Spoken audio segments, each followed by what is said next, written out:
Els conductors que circulin per l'avinguda Jaume I sàpiguen que si es dirigeixen cap al pont de l'Areny trobaran que només poden circular en un sentit.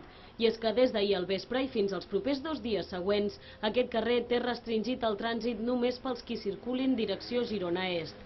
A l'inrevés, els vehicles que volen anar des del carrer del Carme o al passeig General Mendoza cap a la Gran Via Jaume I es desvien per aquí, pel carrer de la Rutlla, o bé els toca travessar el pont de l'Areny i passar pel carrer del Carme, que s'està col·lapsant per aquestes obres. El punt conflictiu és aquest, la plaça Calvet i Rubalcaba, al costat del Mercat de Lleó, on s'hi estan duent a terme les tasques de pavimentació de la primera fase de les obres del carrer Migdia. Els vehicles que surten d'aquest aparcament de pagament tampoc no poden girar cap a la dreta i enfilar per Jaume I. Així doncs que queda delimitat amb cons per girar de forma obligatòria a l'esquerra, en l'únic sentit que es podrà circular fins divendres.